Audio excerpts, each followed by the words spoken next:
Shalom semua pemirsa program All by Grace yang diberkati Tuhan. Mari kita bersama-sama berdoa lebih dahulu sebelum kita memulai program hari ini, episode yang ke-142. Kita berdoa, kami bersyukur untuk kebaikan, kasih karunia, anugerah, pertolongan-Mu yang selalu nyata dalam kehidupan kami. Tiba saatnya Tuhan kami datang padamu, kami menanti apa yang telah Engkau siapkan bagi kami, dan kami mau terima dengan sungguh hati dan beri kami pengalaman pribadi atas apa yang telah Engkau wahyukan dan boleh menjadi rema bagi kami, dan kami boleh lakukan dalam kehidupan kami sehingga kami boleh makin hari makin naik ke tingkat hidup rohani yang semakin tinggi, dan hidup kami boleh makin berkenan kepadamu dan boleh menjadi alat-Mu memuliakan nama-Mu. Di dalam nama Tuhan Yesus, kami serahkan waktu berikut ini, urapi hamba-Mu, urapi semua pendengaran kami, dan kami semua boleh beroleh yang terbaik daripada-Mu Tuhan. Di dalam nama Tuhan Yesus, kami bersyukur, kami berdoa, dan kami serahkan waktu berikut ini. Haleluya, amin.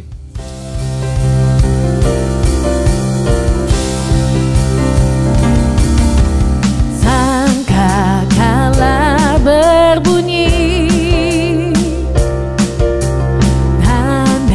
panggilan kudus dari seluruh bumi, terdengar suara Kristus. Bangkitlah hai tentara Tuhan, kenakan senjata.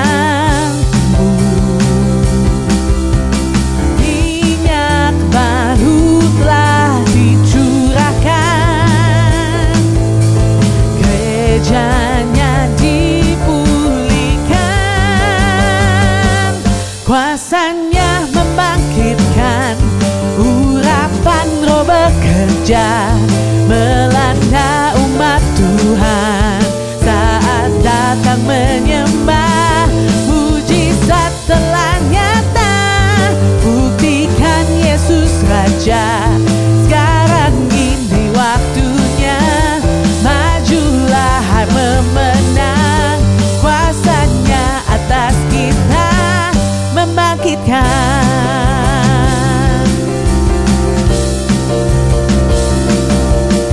Sangkakala berbunyi, tanda panggilan kudus dari seluruh bumi, terdengar suara Kristus. Bangkitlah hai tentara Tuhan, kenakan senjatamu. Minyak baru telah dicurahkan, gerejanya dipulihkan. kuasanya membangkitkan, urapan roh bekerja melanda umat Tuhan saat datang menyembah. Mujizat telah nyata, buktikan Yesus Raja. Sekarang ini waktunya, majulah hai pemenang. Kuasanya atas kita membangkitkan, kuasanya atas kita membangkitkan, kuasanya atas kita membangkitkan.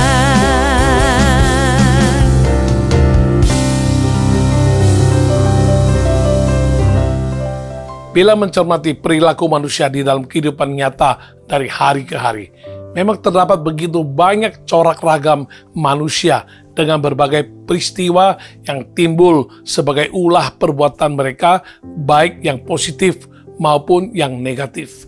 Namun sayangnya, peristiwa yang negatif selalu mendominasi dan menimbulkan tidak sedikit akibat buruk yang menimpa kehidupan manusia itu sendiri, keluarga, dan komunitas serta masyarakat luas, bahkan secara langsung atau tidak langsung berakibat juga terhadap kehidupan berbangsa dan bernegara. Tidak sedikit tindakan perbuatan atau perilaku manusia secara pribadi atau secara kelompok pada dasarnya adalah tidak benar, alias salah, alias dosa, alias pelanggaran hukum terhadap pemerintah maupun terhadap Tuhan. Yang menjadi masalah adalah manusia-manusia terkait tak berdaya menolak untuk tidak melakukan hal-hal demikian, sekalipun tahu bakal ada konsekuensi yang menanti di depan. Dalam 1 Timotius pasal 6 ayat 10 berkata, karena akar segala kejahatan ialah cinta uang, sebab oleh memburu uanglah beberapa orang telah menyimpang dari iman dan menyiksa diri dengan berbagai duka. Mudah ditemukan manusia dan peristiwa yang berawal dari cinta uang dan berakhir kepada kejahatan alias dosa dan berakibat kehancuran diri, bahkan merugikan orang lain. Seorang pendeta pernah menasihati jemaatnya agar stop melakukan perbuatan yang menipu terkait dalam hal keuangan. Sempat terlihat ada perubahan, namun konsistensinya minim dan rasa cinta uang tak mampu diatasi. Akhirnya yang mengulang lagi perbuatan yang sama, menghalalkan segala cara demi tujuan kaya tercapai dan berujung kepada penjara. Ada juga seorang wanita, istri orang yang memiliki kelebihan, namun pada hakikatnya adalah kelemahan, yaitu mudah dan senang bergaul sampai melanggar batas. Diberi nasihat, ia bertobat, tak lama kemudian kelemahannya kumat dan berujung pada perselingkuhan yang mengancam pernikahannya bubar dan berantakan. Ada juga orang percaya yang aktif melayani Tuhan dalam berbagai bidang, namun gagal dan tak mampu mempertahankan integritas, boro-boro menjadi teladan, sebaliknya menjadi batu sandungan dan akhirnya kehidupannya pun hancur berantakan, reputasinya pun hancur, finansialnya hancur, pelayanannya pun hancur.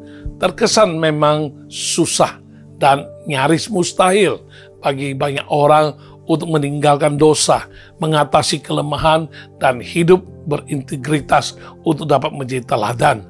Pernahkah Anda memikirkan, merenungkan, dan mendambakan apa yang menjadi jawaban agar manusia bisa berhasil memiliki kemampuan untuk tidak berbuat dosa lagi dan kemampuan yang terukur dalam mengatasi berbagai kelemahan, demikian juga kemampuan untuk dapat hidup menjadi teladan?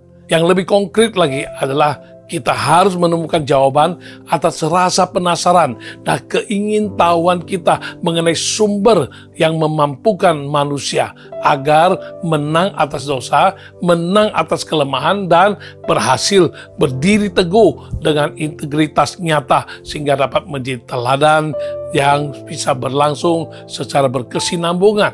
Bila kita menilik kehidupan kita masing-masing, kita pasti penasaran dan ingin tahu mengapa orang tertentu, termasuk kita sendiri, percaya Yesus pada waktu bersamaan, sama-sama bertobat, namun sebagian tobat dan tak pernah kumat. Sedangkan yang lain kedapatan bolak-balik tobat tapi kumat, sehingga terkesan amat sulit menang atas dosa dan kelemahan yang sudah melekat. Kenyataan seperti demikian menunjukkan setiap manusia sungguh sangat membutuhkan adanya kekuatan atau kuasa yang memampukan baik untuk menang atas dosa, berhasil dalam menangani kelemahan diri, maupun kemampuan untuk tampil beda sehingga dapat menjadi teladan. Dari mana kita dapat peroleh kuasa yang memampukan itu? Bagaimana cara untuk kita memperoleh kuasa yang memampukan itu? Dalam area mana saja kita butuh kuasa yang memampukan? Mari tenang dan teduhkan hati kita hari ini. Ikuti pembahasan berikut dalam program All by Grace yang bertemakan kuasa yang memampukan. Diharapkan dari apa yang diwahyukan Tuhan untuk disampaikan terkait tema tersebut, kita semua boleh beroleh berkat guna membangun hidup rohani untuk maju lebih lagi dan naik ke tingkat yang lebih tinggi. Kuasa manusia, siapapun dia, apapun latar belakangnya, apapun posisi dan kapasitasnya, tetap harus diakui terbatas adanya, kecuali kuasa dari Allah, kuasa Tuhan pencipta langit, bumi, dan segala isinya. Kuasa yang mampu melakukan segala perkara dan tidak ada yang mustahil baginya. Kuasa itulah yang telah membangkitkan Yesus Kristus dari kematian dengan terlebih dahulu mengalahkan kuasa maut dan kuasa kerajaan maut. Kuasa Tuhan Yesus Kristus yang telah bangkit dari antara orang mati dan tetap hidup selamanya, itulah kuasa yang kita butuhkan dalam menjalani kehidupan ini. Kuasa Tuhan memampukan kita dalam hal-hal berikut ini, antara lain. Yang pertama, kuasa Tuhan memampukan kita untuk menang atas dosa. Menurut sebagian orang, mereka mengakui bahwa manusia itu pada dasarnya memang berdosa.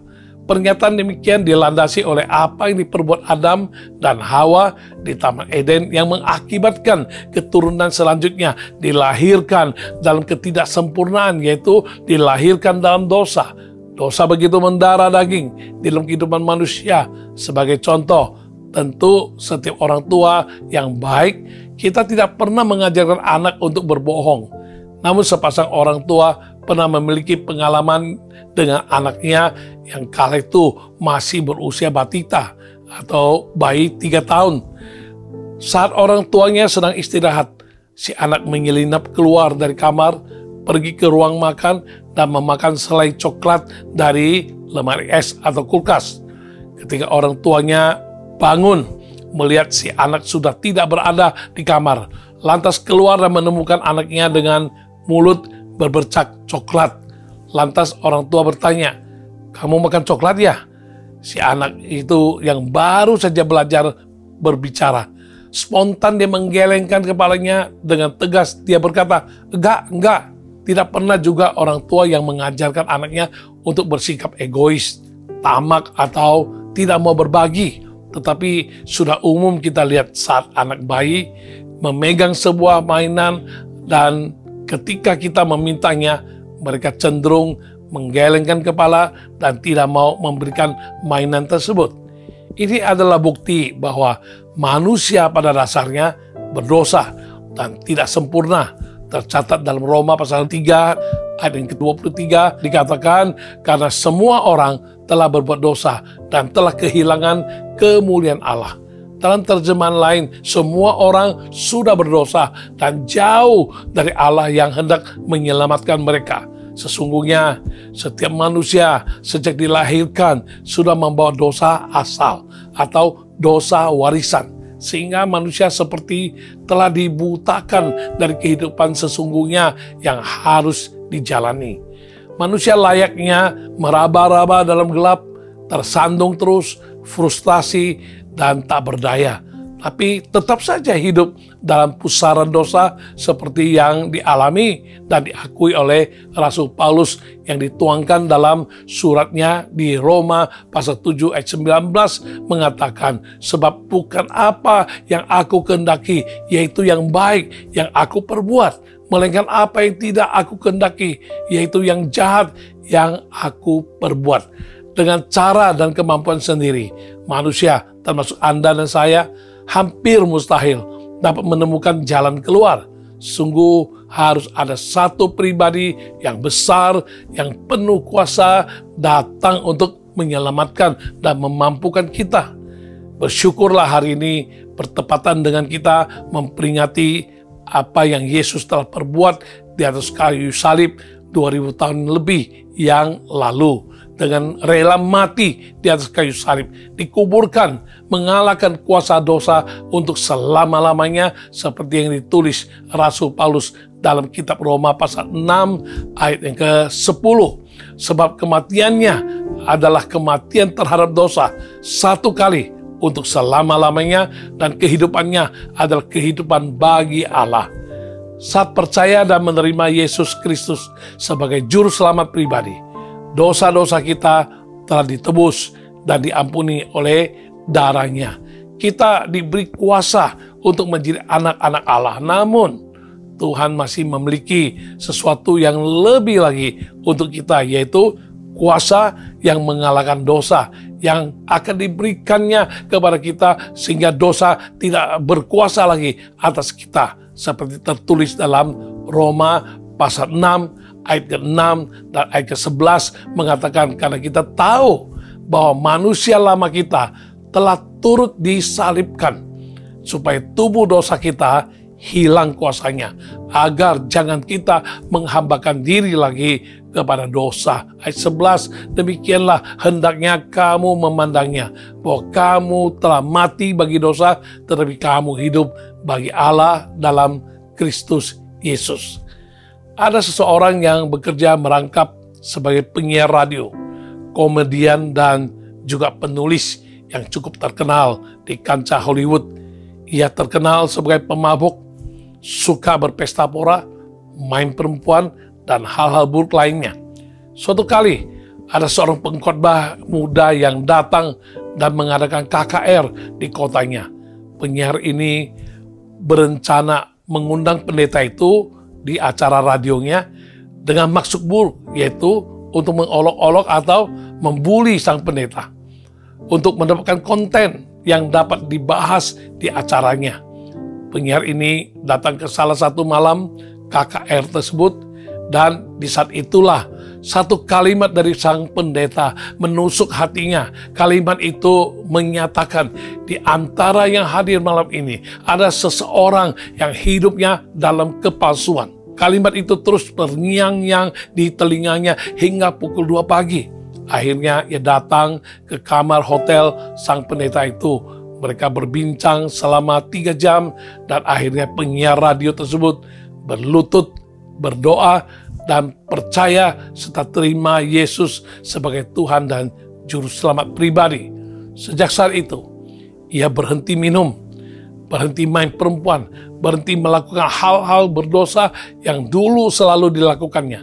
Namun dengan keputusan ini, datang juga resiko yang harus ditanggungnya, yaitu ia mulai kehilangan pamornya di Hollywood dan berujung dipecat oleh stasiun radionya karena tidak mau lagi mempromosikan merek minuman keras yang menjadi sponsor utama radio tersebut.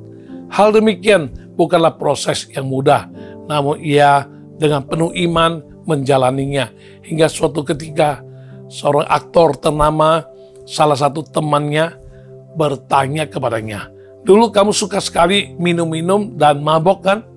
Pernahkah kamu rindu untuk minum-minum lagi?" Si penyiar radio itu menjawab dengan lugas dan tegas, "Oh tidak." Sang aktor pun merespon lagi, "Aku sungguh tak mengerti. Bagaimana kamu bisa dengan mudah berhenti dari hal-hal itu?" Si penyiar radio menjawab, "Oh, bukan lagi rahasia, sebab bagi Allah segala sesuatu adalah mungkin." Demikianlah yang Dijawabnya itu menjadi latar belakang penulisan sebuah lagu rohani legendaris yang sangat menyentuh hati banyak orang hingga sekarang. Lagu rohani tersebut berjudul It Is No Secret. Liriknya sebagai berikut. It is no secret what God can do. What He has done for others, He will do for you. With arms wide open, He'll pardon you. It is no secret what God can do. Terjemahan bahasa Indonesia tentu kita sudah tidak asing lagi. Tak tersembunyi kuasa Allah. Kalau lain ditolong, saya juga. Tangannya terbuka, menunggulah, tak tersembunyi kuasa Allah. Tak tersembunyi kuasa Allah. Kalau lain ditolong, saya juga. Tangannya terbuka, menunggulah, tak tersembunyi kuasa Allah, tak tersembunyi kuasa Allah. Ada lagi seorang pria lain yang memiliki prospek yang begitu cerah dalam karir dunia tarik suara. Namun karena dirinya terjerumus dalam hal-hal yang tidak baik semasa karirnya, ia hampir kehilangan seluruh hal yang paling berharga dalam hidupnya. Mulai dari istri, keluarga, teman-teman, reputasi, dan termasuk harta bendanya juga. Dalam kondisi demikian, ia sangat tertekan sampai ingin mengakhiri hidupnya pada suatu malam. Saat hidupnya berada di titik terendah itu, ia teringat untuk berseru kepada Tuhan.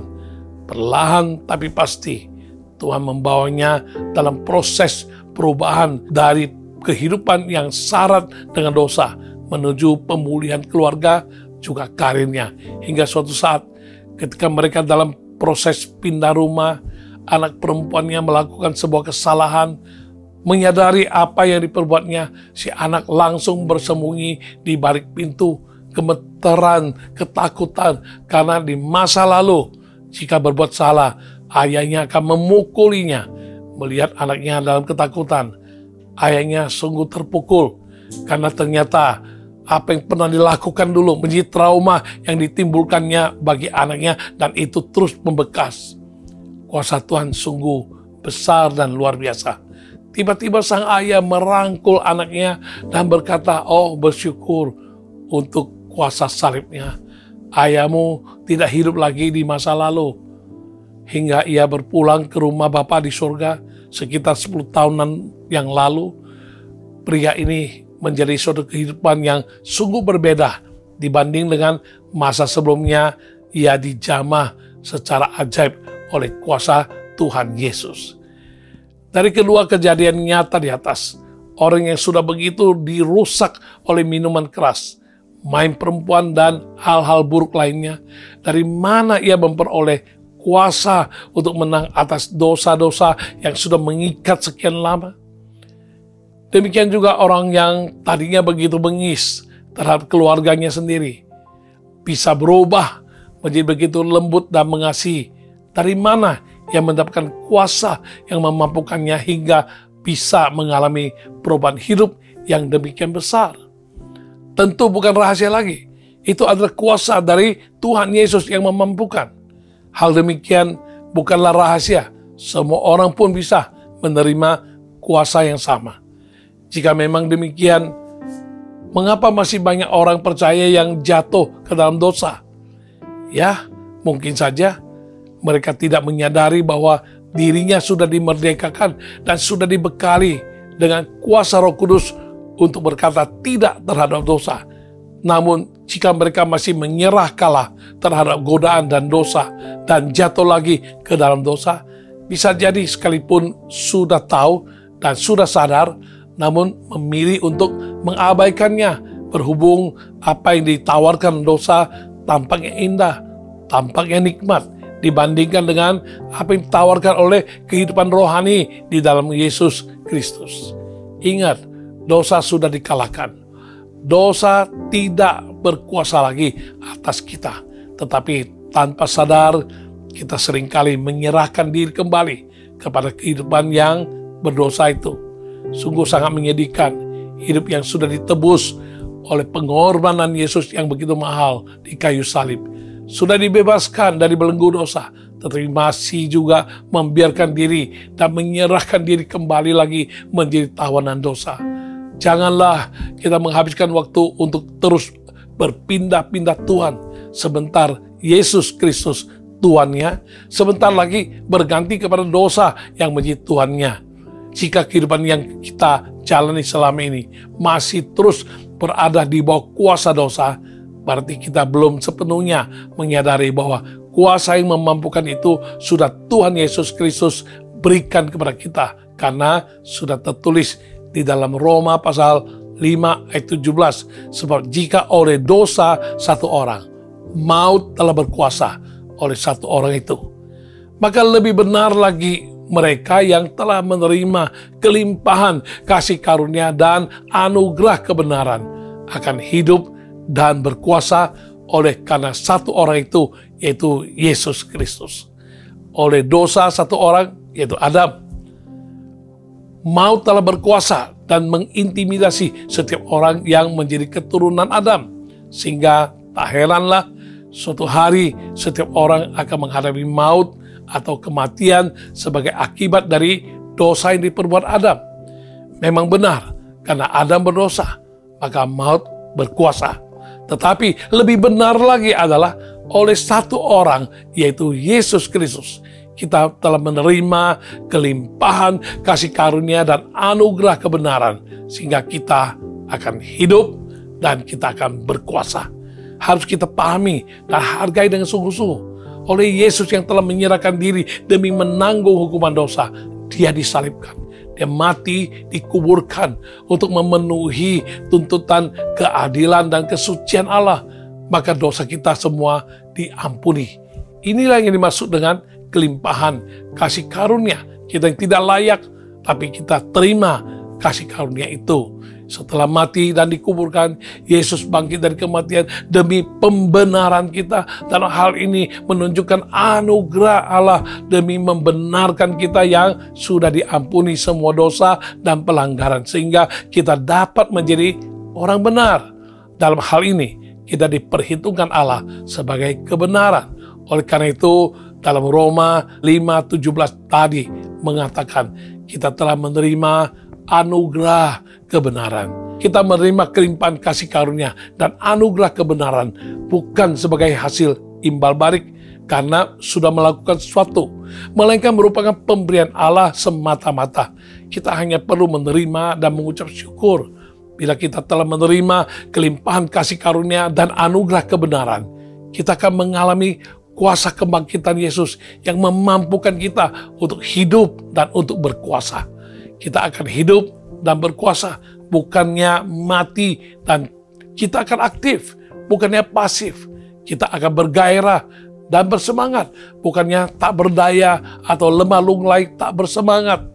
Kita akan berkuasa, bukan lagi ditaklukkan, dan kita akan berkuasa atas situasi dan kondisi, berkuasa atas sakit penyakit, berkuasa atas dosa, berkuasa atas kelemahan-kelemahan, dan berkuasa atas masalah dan tantangan. Jika saat ini pengertian kita dibukakan Tuhan, dan mata hati kita dicelikkan Tuhan, kembalilah kepada Tuhan Yesus. Rendahkan diri dan akuilah bahwa diri kita sering jatuh ke dalam dosa hanya karena tidak menyadari dan tidak menghargai kuasa yang memampukan sesungguhnya sudah Tuhan Yesus berikan. Saat si jahat membisikkan pengertian-pengertian yang salah, bahwa kita tidak mampu, tidak bisa, tidak sanggup menang atas dosa-dosa, katakanlah bahwa kuasa yang memampukan itu untuk menang atas dosa telah Tuhan Yesus berikan kepadaku. Mari ambillah tekad untuk hidup sebagai orang yang sudah ditebus Kristus dan sudah diberikan kuasa untuk mengalahkan dosa. Dosa tidak bisa lagi berkuasa atas hidup kita. Sesungguhnya kita telah menang. Maka katakanlah, ku menang bersama Yesus Tuhan.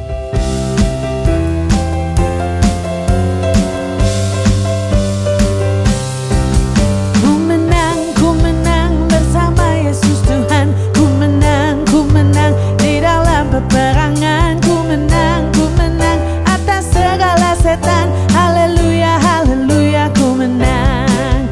Ku menang bersama Yesus Tuhan. Ku menang di dalam peperangan.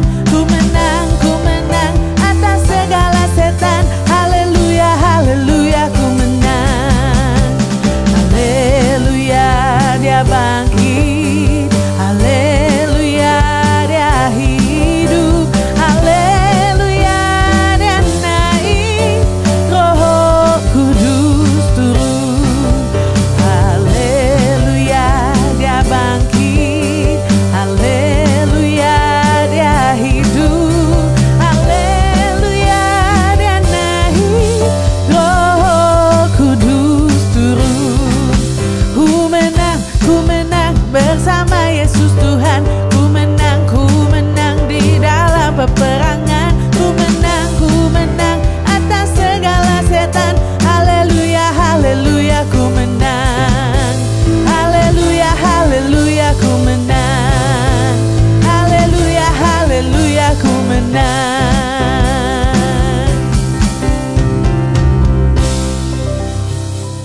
Yang kedua, kuasa yang memampukan itu, ia akan memampukan kita menang atas kelemahan-kelemahan yang menjurus kepada kehancuran.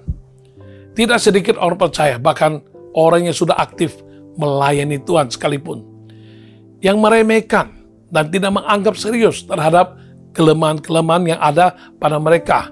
Misalnya, kelemahan dalam hal uang, cinta uang atau tamak akan uang dalam terjemahan bahasa Mandarin. Sah-sah saja memiliki banyak uang, namun jangan cinta apalagi tamak akan uang sehingga dalam melakukan segala sesuatu selalu kalkulatif dan selalu dikaitkan dengan uang dengan untung rugi. Uang sepertinya melekat dan nempel erat, tak terpisahkan dari hidup. Mendapat banyak tetap terasa kurang. Berkurang apalagi kehilangan sedikit, terasa semua harta sudah habis, ludas semuanya. Kelemahan ini bila dipertahankan, cepat atau lambat, pasti akan ada konsekuensinya sampai akibat fatal pun sulit dihindari. Biasa orang demikian dikategorikan sebagai orang kaya bodoh, orang kaya kikir atau pelit, orang yang matre atau materialistis, mata duitan, hamba uang, orang yang menghalalkan segala cara demi uang, spekulan, penjudi, koruptor, manipulator, dan lain sebagainya. Ada juga kelemahan mentalitas yang erat berkaitan dengan kelemahan karakter.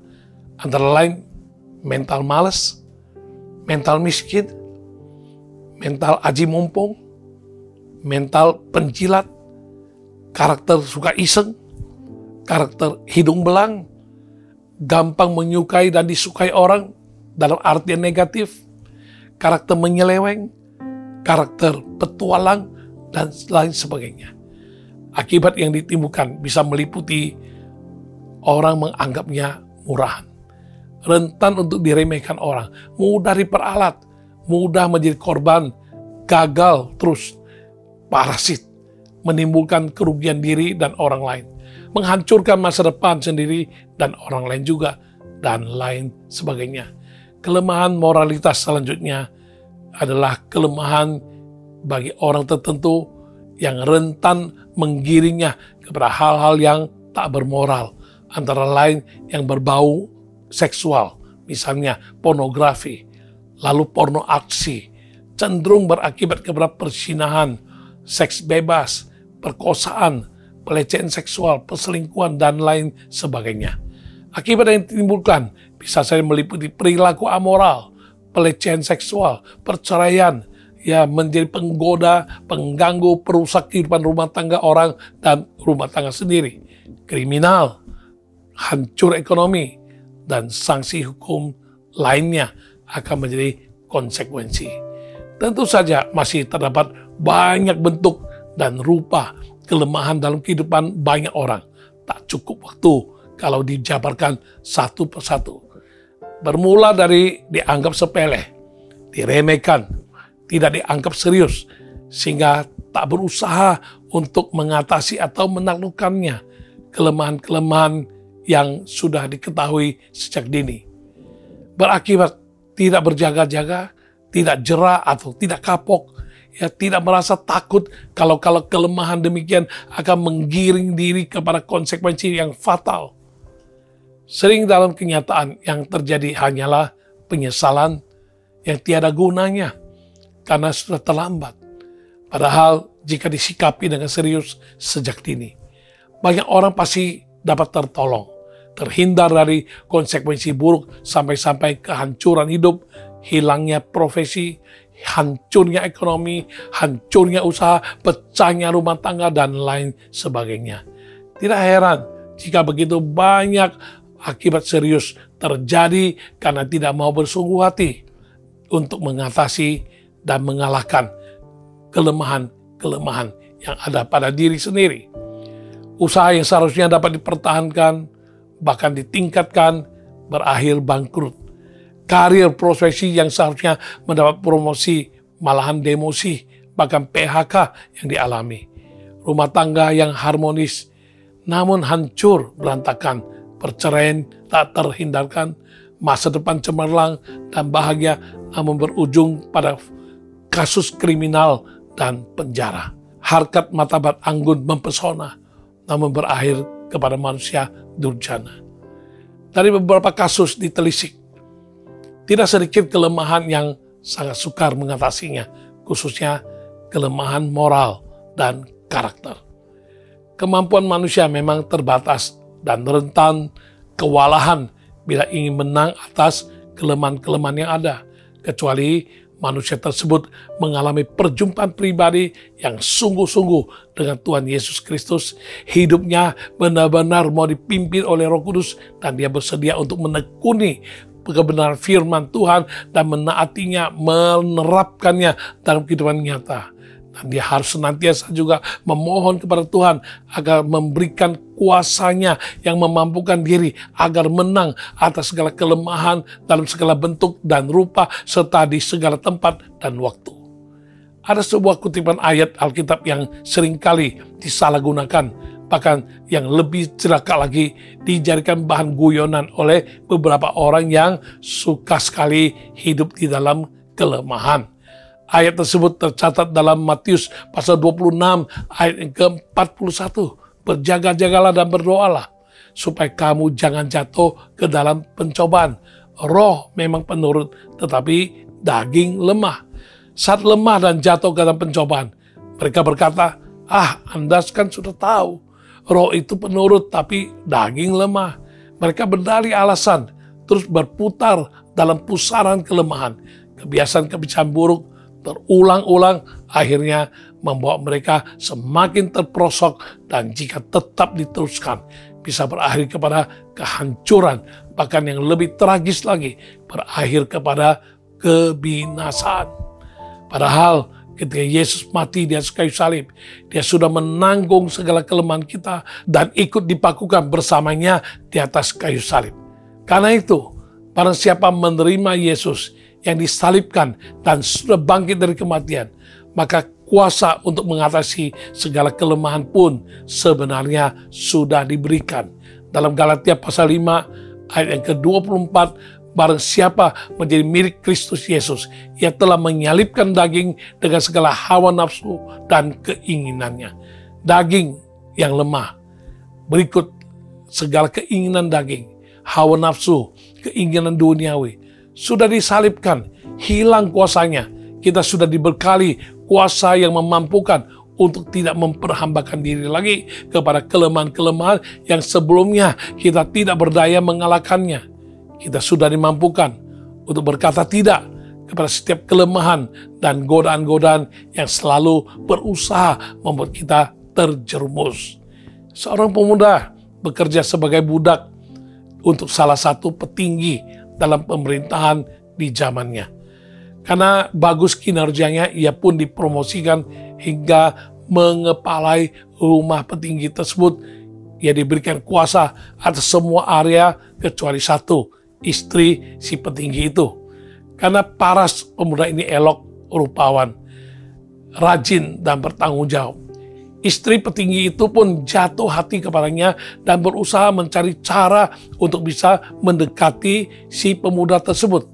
Hari demi hari, wanita itu memakai berbagai macam metode untuk menggoda si pemuda, tetapi ia tetap bersikeras dengan pendiriannya, prinsipnya tak tergoyahkan.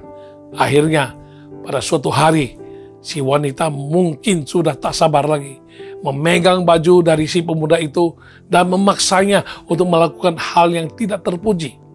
Bagaimana si pemuda bersikap? Apa yang si pemuda lakukan? Apakah dia berpikir, ya sudah, mau gimana lagi, aku sudah terjepit? Atau dia sendiri yang mau, bukan aku yang mau, bukan aku yang mulai duluan? Bahkan ada orang-orang tertentu berkata, ya kehendak Tuhan jadilah. Kebenarannya sungguh luar biasa. Pemuda itu tidak kompromi. Ia memilih untuk lari dan pergi dari perempuan tersebut walaupun meninggalkan bajunya di sana. Tentu tidak asing lagi bagi kita kisah ini yang berbicara tentang Yusuf yang kisahnya tercatat dalam kitab Kejadian.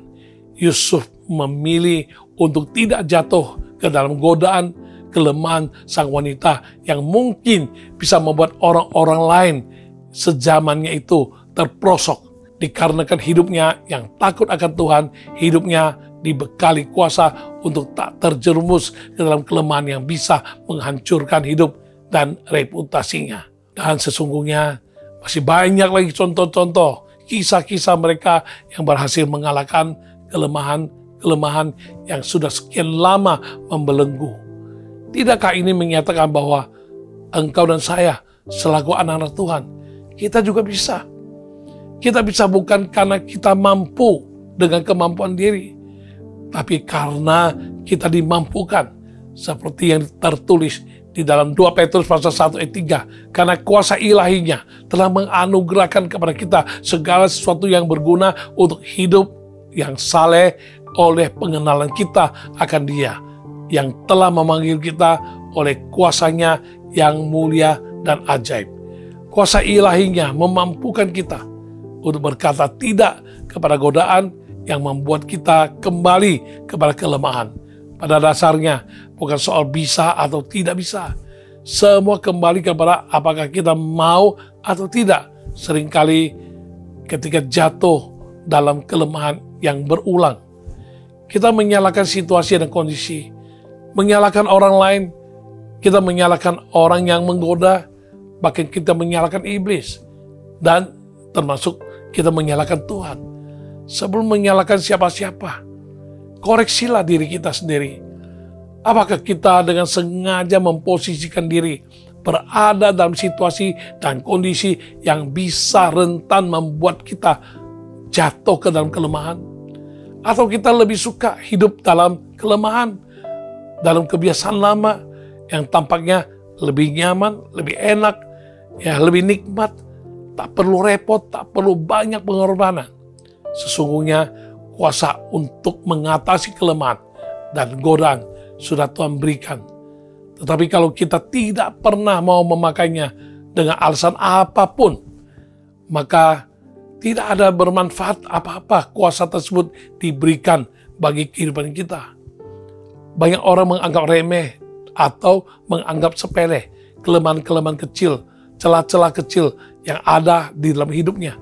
Padahal jika terus dibiarkan, bisa berujung pada setumpuk kelemahan-kelemahan yang semakin banyak dan celah-celah yang semakin besar.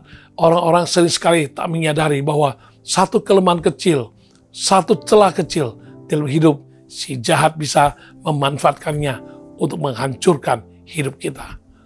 Dalam 1 Petrus pasal 5 mengatakan, iblis bagaikan singa yang mengaum-ngaum, berjalan berkeliling, mencari orang yang dapat ditelannya.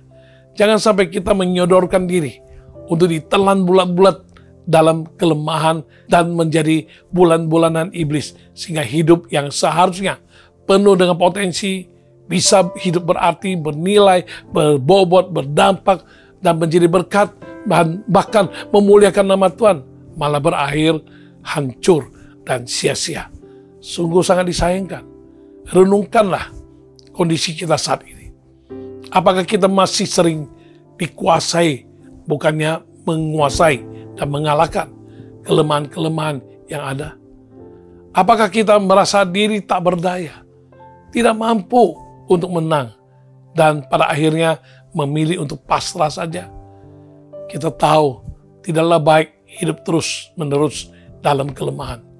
Tetapi seringkali kita begitu terfokus kepada ketidakmampuan, lalu mencari capek sendiri, pusing sendiri, akhirnya merasa tak berdaya, kehilangan kekuatan, dan menyerah begitu saja.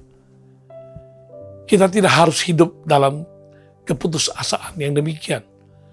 Jika kita mengerti untuk mengalihkan pandangan kita dari pandangan pada diri sendiri, beralihlah kita alihkan pandangan kita kepada Tuhan. Dialah sumber kekuatan kita, sumber daripada kuasa yang memampukan kita. Ya, seperti apa yang dituliskan oleh Yesaya dalam Yesaya pasal 40 ayat 28 dan 29. Tidakkah kau tahu dan tidakkah kau dengar? Tuhan ialah Allah kekal yang menciptakan bumi dari ujung ke ujung. Ia tidak menjadi lelah dan tidak menjadi lesu. Tak terduga pengertiannya.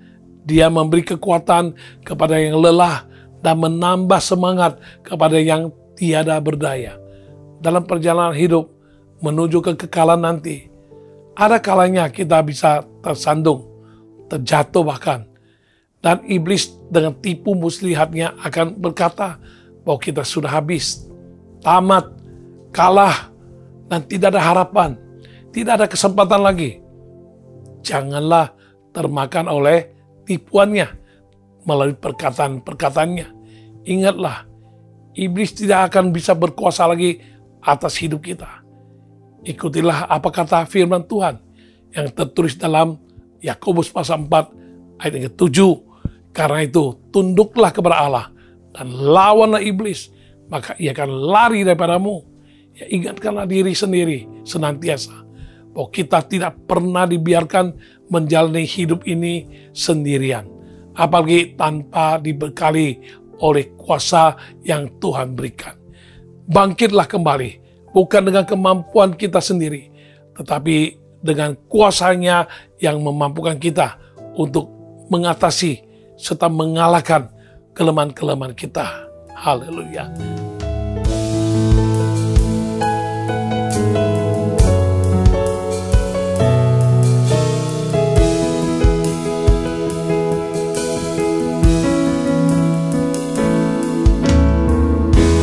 Ku datang Tuhan, ubah hatiku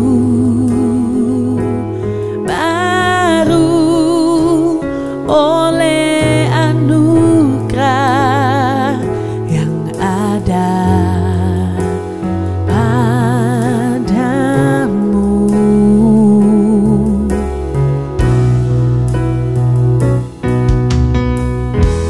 Kini ku tahu segala kelemahanku akan kau ubah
Kuasa yang memampukan Tuhan berikan agar kita dimampukan untuk menjadi teladan. Definisi kata teladan menurut Kamus Besar Bahasa Indonesia adalah sesuatu yang patut ditiru atau baik untuk dicontoh tentang perbuatannya, kelakuannya, sifat, dan sebagainya. Kita sering mendengar istilah murid teladan, mahasiswa teladan, karyawan teladan, dan lain sebagainya. Itu berarti mereka adalah orang-orang yang sikap, perkataan, tingkah laku, dan perbuatannya pantas untuk ditiru atau dicontoh. Meskipun demikian, dalam kenyataan, teladan bisa terbagi menjadi dua, yaitu teladan yang baik atau teladan yang buruk. Pertanyaannya adalah, teladan mana yang kita ikuti selama ini? Atau termasuk kategori teladan yang manakah diri Anda dan saya? Suka atau tidak, hidup kita disaksikan oleh banyak orang. Mungkin kita bukanlah public figure seperti bintang film atau penyanyi yang kehidupannya terus berada dalam lampu sorot media dan paparazzi. Namun dikarenakan kita adalah makhluk sosial yang pasti hidup berdampingan dengan orang lain di sepanjang kehidupan, maka minimal lingkaran terdekat kita pasti akan menyaksikan perilaku, perkataan yang kita nyatakan dalam kehidupan. Misalnya pasangan hidup kita, orang tua, anak, cucu, kakek, nenek, kakak, adik, sepupu, keluarga, tetangga, atau teman, semua akan memperhatikan kita atau mengamati kita.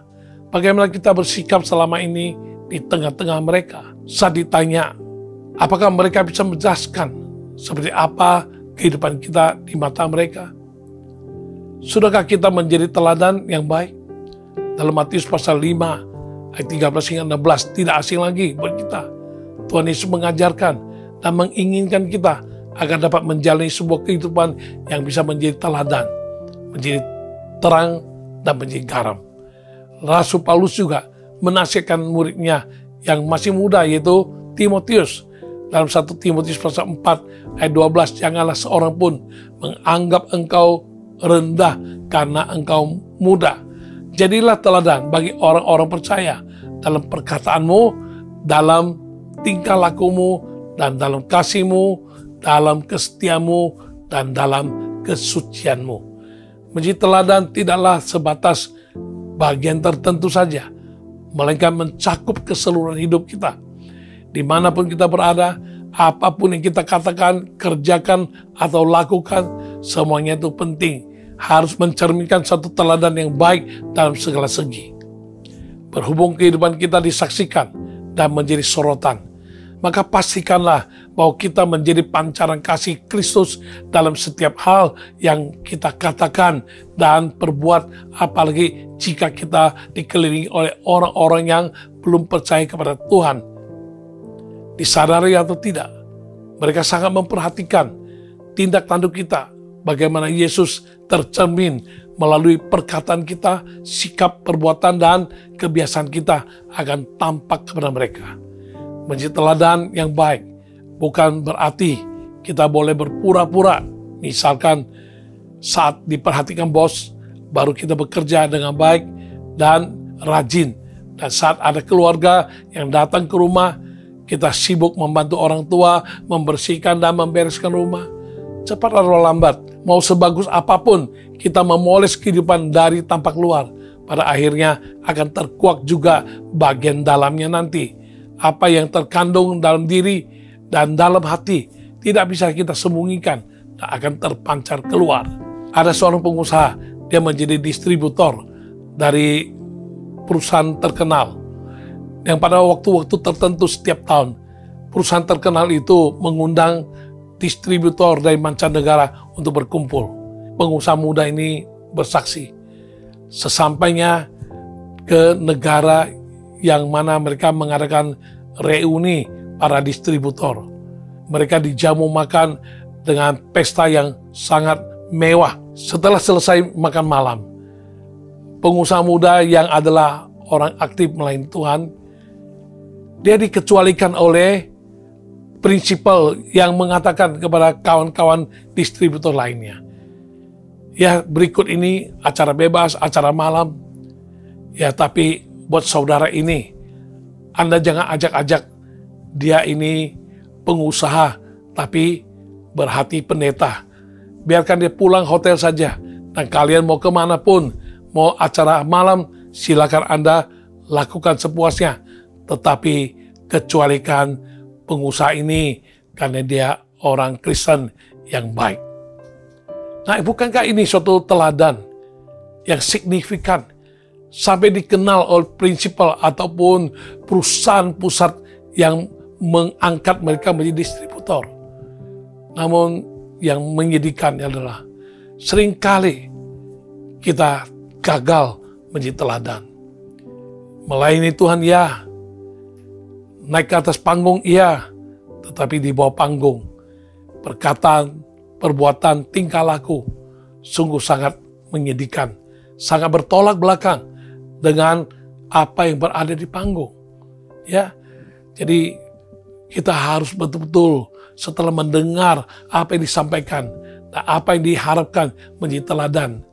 Jangan menjadi teladan itu membuat kita menjadi beban berat atau merasa repot banget sih, susah. Sekalipun kita hanya manusia biasa dengan segala keterbatasan diri, menjadi teladan senantiasa harus menjadi niatan hati. Tentu dengan kemampuan diri kita tidak mampu. Tetapi kita tidak pernah sendirian atau ditinggal untuk tanpa sumber daya. Dengan Roh Kudus yang ada diam di dalam kita, kuasanya bekerja dan memampukan kita untuk tetap teguh berdiri dan menjadi teladan yang baik dan konsisten senantiasa. Hidup yang menjadi teladan harus lahir dari hati yang sudah diperbaharui oleh Kristus. Bukan berdasarkan kemampuan diri sendiri. Kuasanya yang memampukan, menjamah, mengubahkan hidup harus menjadi pusat dari segala pikiran kita, perasaan kita, emosi, dan tindak tanduk kita. Dengan kuasanya yang ajaib, Yesus Kristus memampukan Anda dan saya untuk bisa teguh berdiri di tengah-tengah godaan, tantangan, atau masalah, dan menjadi teladan senantiasa sampai akhir. Ingatlah, meskipun kehidupan kita di dunia ini ada batasnya, tetapi warisan yang kita tinggalkan akan membekas dalam hidup orang-orang yang kita jumpai selama ini. Teladan apakah yang Anda dapat wariskan kepada generasi selanjutnya? Kita harus rindu untuk bisa meninggalkan suatu warisan legasi yang baik. Kita tidak mau bila orang lain malah mengingat yang tidak baik tentang hidup kita. Memang ada banyak godaan, tantangan, kesulitan yang berusaha menjerumuskan kita ke dalam kehidupan yang tidak baik. Namun kita harus lakukan bagian kita, yaitu memilih tindakan-tindakan yang positif yang akan memberikan suatu teladan baik dengan mengingat bahwa kita tidak sendirian. Ada Roh Kudus di dalam kita yang memampukan kita. Ada kuasanya yang akan membuat kita mampu mengatasi dosa, mengatasi kelemahan, dan mampu untuk berdiri dengan teguh menjadi teladan yang tidak dapat disangkal oleh siapapun. Apa yang dituliskan oleh Rasul Paulus kepada jemaat di Filipi pasal 3 ayat 17, saudara-saudara, ikutilah teladanku dan perhatikanlah mereka yang hidup sama seperti kami menjadi teladanmu. Paulus berkata demikian, bukan tanpa dasar atau menyombongkan diri atau menganggap dirinya sudah sempurna, karena di dalam suratnya yang sama pun dia berkata bahwa dia tidak memandang pribadinya sudah mencapai kesempurnaan. Dia bahkan bergumul dengan duri dalam daging selama sisa hidupnya. Meskipun demikian, Paulus tetap bisa berkata, ikutilah teladanku, karena kehidupannya sudah dimampukan oleh kuasa yang telah diberikan oleh Tuhan Yesus kepadanya. bukan oleh kekuatan sendiri, seperti yang dinyatakan dalam Kolose pasal 1 ayat 29 dalam terjemahan sederhana Indonesia. Untuk itulah saya berjuang dan berusaha keras dengan bersandar kepada Yesus yang selalu memberi kekuatan kepada saya. Dia juga bukan sembarangan berbicara, karena semua terbukti melalui teladan hidupnya yang sampai dengan hari ini masih tetap menjadi berkat dan menginspirasi banyak orang. Oleh kasih karunia dan kuasa Tuhan, kita juga bisa berkata seperti apa yang Paulus katakan, bahwa kita bisa meninggalkan suatu teladan yang baik, tidak hanya selama beberapa waktu saja, tetapi sampai akhir hayat kita pun, kita bahkan terus menjadi berkat setelah kita sudah tiada di dunia ini. Saudara-saudara yang kasih, hidup setiap kita memiliki potensi yang luar biasa, yang sudah Tuhan tanamkan dalam diri kita masing-masing. Asalkan kita bersedia, kita dapat menjalani sebuah kehidupan yang tampil beda, hidup yang berarti, bernilai, berbobot, dan berdampak, serta menjadi berkat. Bukalah hati, dan terimalah kuasanya yang memampukan kita untuk bisa mengatasi segala dosa dan kelemahan-kelemahan yang bisa menghancurkan, sehingga kita bisa berdiri teguh dan hidup untuk boleh menjadi teladan sampai pada akhirnya. Tentu dengan kuasa Roh Kudus yang memampukan kita. Ya, kemenangan yang Tuhan telah janjikan itu sungguh nyata, asalkan kita mau berpaut kepadanya, mengandalkannya dalam segala situasi dan kondisi, dengan menghadapi segala apapun tantangan dan cobaan atau kelemahan-kelemahan, dan kita akan keluar sebagai pemenang yang bisa memuliakan Tuhan.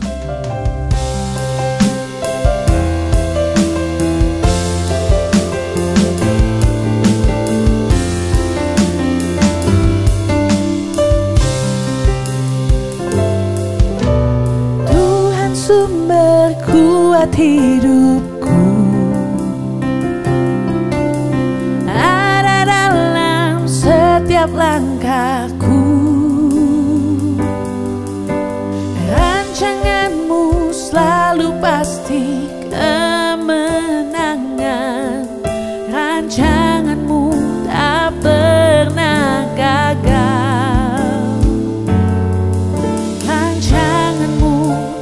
Pernah gagal. Kemenangan Tuhan janjikan, kemenangan Tuhan janjikan, kemenangan dalam tanganmu, Yesus. Aku lebih dari pemenang, aku lebih dari pemenang, aku lebih dari pemenang.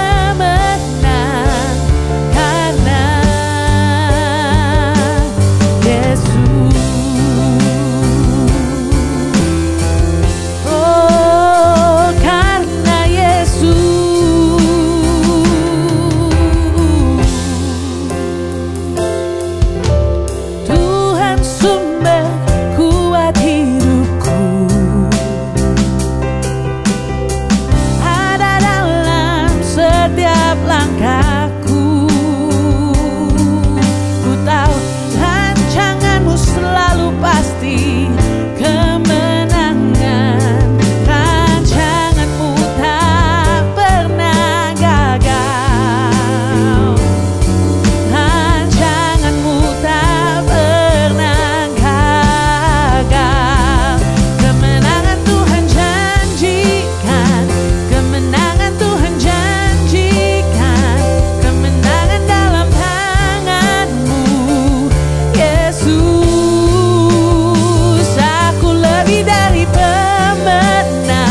Kiranya Tuhan menyempurnakan, Tuhan menolong kita, bukan sekedar mendengar lalu melupakan, tapi kita camkan dalam hati, kita mohon kekuatan dari Tuhan, kuasanya yang memampukan kita untuk mengingat kembali, merenung dengan baik, bahkan menerapkannya dengan nyata dalam kehidupan ini. Nah, kita sungguh-sungguh tampil sebagai teladan bukan hanya untuk masa kini, bahkan untuk masa selanjutnya, bahkan sampai masa kita sudah tidak ada di dunia ini pun, teladan kita tetap akan dikenang orang, bukan yang buruk, tapi semua teladan yang baik mempermuliakan nama Tuhan. Mari kita berdoa bersama-sama. Kami bersyukur Tuhan atas segala pewahyuan-Mu yang mengingatkan kami bahwa ada kuasa yang memampukan kami sehingga kami tidak lagi menjadi orang yang terkalahkan, menjadi orang yang ditaklukkan oleh segala kelemahan-kelemahan dosa maupun sistem dunia ini. Biar kami boleh betul-betul Tuhan mengerti Tuhan dan mau memohon kepadamu supaya kuasa yang memampukan kami sungguh-sungguh nyata kami terima dan kami terapkan dalam kehidupan kami, sehingga kami bisa oleh kemampuan yang Tuhan berikan itu kami menaklukkan dan mengalahkan dan menguasai dosa dan kelemahan-kelemahan yang ada, dan kami tidak akan berkompromi. Kami boleh tetap berdiri teguh untuk boleh keluar sebagai pemenang dan menjadi teladan bagi banyak orang. Dan nama Tuhan melalui kehidupan kami dapat dipermuliakan, dapat diberitakan, dan semakin banyak orang akan mau tertarik untuk datang kepadamu, untuk membuka hati, percaya dan terima Engkau sebagai Tuhan dan Juru Selamat, dan hidup mereka pun bisa diubahkan dan bisa mengalami kemenangan atas dosa dan kelemahan, bahkan bisa menjadi teladan selanjutnya. Terpuji nama-Mu Tuhan. Di dalam nama Tuhan Yesus kami telah berdoa dan menyerahkan kehidupan kami setiap pribadi. Haleluya, amin, haleluya. Saatnya kita berdoa untuk Anda sekalian. Yang pertama-tama saya mendoakan bagi Anda-Anda yang masih terikat dengan dosa yang pernah Anda lakukan pada masa lalu, bahkan kini Anda pun sulit untuk melepaskan diri. Dosa-dosa tersebut kalau terus dipertahankan dan terus dijalani, itu akan menjadi suatu jerat yang mematikan, bahkan akan menggiringmu kepada akibat-akibat yang buruk untuk hidupmu secara pribadi, keluarga, maupun masa depanmu. Bahkan bisa berakibat kepada kebinasaan. Mari kita datang pada Tuhan. Secara manusiawi kita tidak mampu, namun andalkan kuasanya yang memampukan, yaitu kuasa Roh Kudus di dalam Yesus Kristus yang akan memampukan engkau untuk keluar sebagai pemenang. Saat ini, taruh dua tanganmu di atas dadamu. Haleluya, Tuhan, kau lihat hatinya yang sudah dibukakan, bahwa dia sedang hidup dikuasai, dibelenggu oleh dosa-dosa yang tak mungkin dan tak mampu ia lepaskan diri. Dan dosa itu telah menjeratnya sekian lama dan terus menariknya dan membelenggu dia, membuat dia berulang-ulang dan tidak mampu keluar daripada keadaan demikian. Dan dia tidak mampu, dia ingin melepaskan diri, namun kembali lagi dan dia berbuat lagi terus menerus. Sungguh kekuatan manusia, kemampuan manusia terbatas. Karenanya Tuhan, dia mohon kuasa-Mu, kuasa Roh Kudus di dalam nama Yesus diberikan kepadanya, memimpin hidupnya, memampukan dia untuk bisa mengalahkan godaan dosa, bisa menaklukkan dosa, dan akhirnya dia boleh keluar sebagai pemenang dan tidak hidup lagi dikuasai dan dibelenggu oleh kuasa dosa itu. Di dalam nama Tuhan Yesus kami berdoa dan terima jawaban doa. Haleluya, amin. Dan mungkin ada kelemahan-kelemahan yang mungkin Anda anggap kecil dan sepele, tidak masalah. Tapi dari kelemahan sepele akan membawa engkau kepada kelemahan-kelemahan yang makin hari makin besar. Bahkan sekali sudah menjadi besar, bisa-bisa kelemahan itu akan menjerumuskanmu ke dalam konsekuensi-konsekuensi yang tak terbayangkan. Mari kita berdoa, minta Tuhan tolong, mulai dari kelemahan di mata, telinga, mulut, tangan, ataupun moralitas, mentalitas, ataupun konsep-konsep yang ada dalam pikiran. Minta Tuhan tolong supaya engkau bisa atasi kelemahan itu. Taruh dua tanganmu di atas dadamu, terima kuasa Roh Kudus dalam nama Yesus yang memampukanmu mengatasi dan mengalahkan kelemahan-kelemahan. Tuhan, engkau lihat dia telah tumpang tangan di atas darahnya. Dia ingin keluar daripada belenggu kelemahan-kelemahan yang sekian lama dia lakukan. Dan dia tahu kalau ini dibiarkan dan dianggap sepele, suatu hari kelemahan ini akan berakibat buruk bagi kehidupan selanjutnya, baik secara pribadi maupun keluarga. Tolong Tuhan berkasih karunia oleh kuasa Roh Kudus. Dalam nama Yesus, dia akan diberikan kemampuan untuk menaklukkan, untuk mengatasi, dan untuk mengalahkan semua kelemahan-kelemahan yang ada. Dan akhirnya dia boleh keluar sebagai pemenang dan tidak akan sampai terjerumus lebih dalam lagi sampai akhirnya terjadi fatal, hal-hal yang buruk dengan akibat-akibat yang sudah tak tertolong lagi. Tuhan, tolong Tuhan, buka jalan dan nyatakan kemurahan-Mu, nyatakan kuasa-Mu, nyatakan kasih karunia-Mu padanya. Dalam nama Tuhan Yesus, kami berdoa, kami terima kekuatan daripada-Mu. Haleluya, amin, haleluya. Saya berdoa untuk Anda yang saat ini ada gangguan pada mata. Matamu bergetar-getar terus sejak beberapa hari yang lalu sampai hari ini. Untuk melihat sesuatu sangat susah. Periksa ke dokter, tidak masalah. Balik lagi, kumat lagi. Mari saat ini, tumpang tangan di atas matamu, dua-duanya. Berdoa dalam nama Yesus Tuhan, mereka tumpang tangan di atas matanya, mari Tuhan sembuhkan. Apakah syarafnya, atau apa bagian daripada mata itu yang membuat dia matanya terus bergetar-getar sampai sangat terganggu.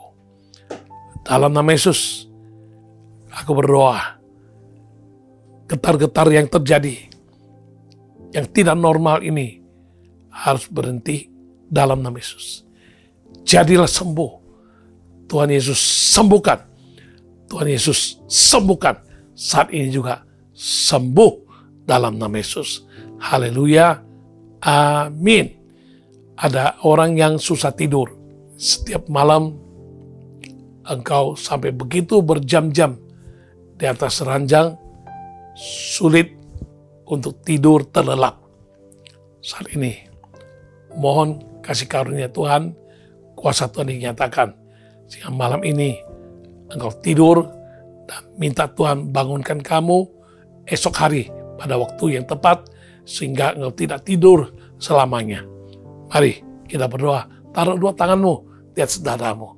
Tuhan, bagi mereka yang kesulitan untuk tidur, sehingga mereka berjam-jam tiap malam harus menunggu kapan bisa tidur nyenyak, kapan bisa tidur terlelap. Tuhan, saat ini mohon kuasa-Mu dinyatakan. Saya berdoa malam ini pun dia langsung naik ke atas ranjang, langsung bisa tidur sampai dengan pagi hari. Tuhan, izinkan dia bangun dengan badan sehat, bahkan dengan kejiwaan, rohani, bahkan fisik, semuanya sehat, sempurna. Tidak ada suatu gangguan apapun juga yang berarti. Di dalam nama Tuhan Yesus, kami terima saudara tersebut bisa tidur dengan pulas malam ini mulai. Haleluya, amin, haleluya. Telinga yang mendengar suara bising, khususnya telinga kanan, saat ini taruh jari telunjukmu di atas lubang telinga sebelah kanan.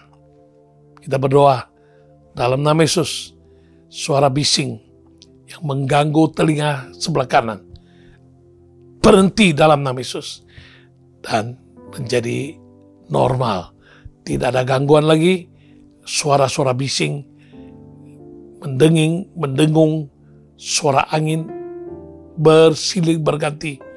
Dalam nama Yesus saat ini juga berhenti. Sembuh, Yesus sembuhkan. Tuhan Yesus sembuhkan. Haleluya, Yesus sembuhkan. Amin. Tenggorokan yang terganggu. Ya, saat ini kita berdoa, jangan khawatir apapun yang terjadi, apapun yang ada saat ini mengganggu tenggorokanmu. Kita berdoa dalam nama Yesus. Taruh tanganmu di atas lehermu ke arah tenggorokan. Dalam nama Yesus. Kami terima tenggorokannya sembuh. Suaranya tidak terganggu lagi. Tenggorokannya tidak sakit lagi. Apapun yang mengganggu tenggorokannya saat ini, semuanya sudah Tuhan sembuhkan. Tuhan Yesus sembuhkan. Tuhan Yesus sembuhkan. Haleluya. Yesus sembuhkan. Haleluya. Amin. Haleluya. Ya, Anda khawatir dengan lever. Jangan-jangan lever ini ada barang-barang yang tidak baik di dalamnya dan bisa menyebabkan akibat fatal. Taruh dua tanganmu dan dadamu. Tuhan Yesus sembuhkan levernya. Sembuhkan levernya. Apapun yang terjadi, sekalipun hasil diagnosa dokter, laboratorium menyatakan ini dan itu, namun kami percaya kuasa-Mu melampaui segala sesuatu dan Engkau sanggup menyembuhkan levernya saat ini juga. Dalam nama Yesus, levernya kembali sembuh normal dalam nama Yesus. Terima kesembuhan dalam nama Tuhan Yesus. Haleluya. Amin. Ya, terakhir saya doakan Anda yang batang lehernya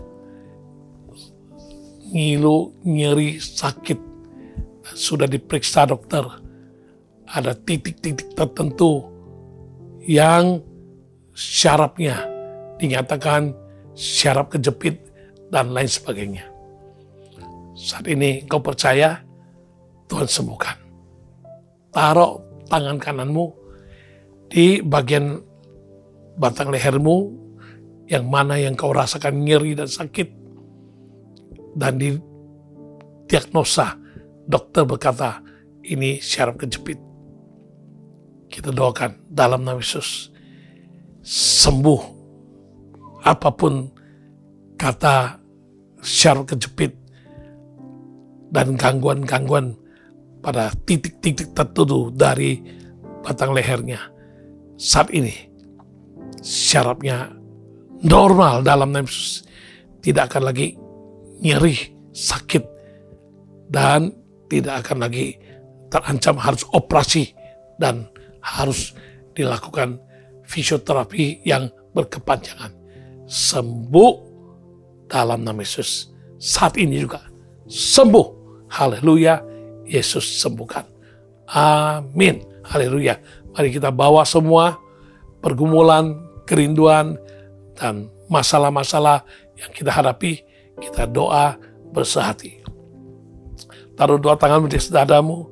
Tuhan, hamba-Mu berdoa sehati, mendukung, menopang semua umat-Mu yang mau menyerahkan semua pergumulan, masalah, keperluan, kerinduan, atau tantangan kehidupan yang mereka hadapi, baik masalah keuangan, masalah kesehatan diri maupun kesehatan keluarga, maupun Tuhan, mereka mempunyai kerinduan untuk punya keturunan, kerinduan untuk dapat jodoh, kerinduan untuk naik tingkat dalam pekerjaan dan prestasi, kerinduan untuk usaha diberkati, kerinduan untuk penjualan properti, kerinduan untuk hal-hal yang baik yang Tuhan lihat. Semuanya ini boleh Tuhan jawab. Mari Tuhan, jawablah satu persatu di dalam nama Tuhan Yesus. Mereka boleh terima mujizat, terima jawaban doa, dan boleh memuliakan nama-Mu, dan boleh menjadi saksi bagi-Mu, dan boleh menceritakan betapa Yesus adalah ajaib dan luar biasa, sanggup melakukan segala perkara yang manusia tidak sanggup lakukan. Terima kasih Tuhan, terpuji nama-Mu Terima kasih Tuhan. Dan kami akan akhiri acara All by Grace kali ini. Dan kami mau terima berkat-Mu. Mari Tuhan Engkau curahkan berkat-Mu. Umat Tuhan tadahkan tangan-Mu. Bukakan hatimu. Terimalah berkat damai sejahtera yang bisa kau rasakan di dalam nama Yesus Kristus. Kasih setialah Bapa yang akan melingkupi dan akan menaungi seluruh kehidupanmu. Bahkan kuasa Roh Kudus yang akan memimpin engkau hidup dalam alam supernatural, yang akan mewahyukan kebenaran Allah kepadamu. Itu yang akan menjadi berkat bagi engkau dan saya mulai hari ini sampai Maranatha, sampai Tuhan Yesus datang kedua kalinya. Semua yang percaya dan telah diberkati Tuhan di dalam nama Tuhan Yesus. Mari kita sama-sama katakan amin, haleluya. Dengan demikian kita akhiri program All by Grace 142 dan jumpa kembali dalam program 143 di Jumat mendatang waktu yang sama 18.30 waktu Indonesia Barat. Shalom, Tuhan Yesus memberkati. Amin. Sekarang telah tiba keselamatan dan kuasa dan pemerintahan Allah kita, kuasa Dia yang diurapinya, karena telah dilemparkannya para pendakwa kita. Sekarang telah tiba keselamatan dan kuasa dan pemerintahan Allah kita, kuasa Dia yang diurapinya, karena telah dilemparkannya para pendakwa kita. Oleh darah anak domba, oleh kesaksian kita, iblis dikalahkan, kuasanya dihancurkan oleh darah anak domba. Oleh darah anak domba, oleh kesaksian kita, iblis dikalahkan, kuasanya dihancurkan oleh darah anak domba. Oleh darah anak domba, oleh darah anak domba. Tuhan Yesus memberkati semuanya. Sampai ketemu minggu depan. All by Grace.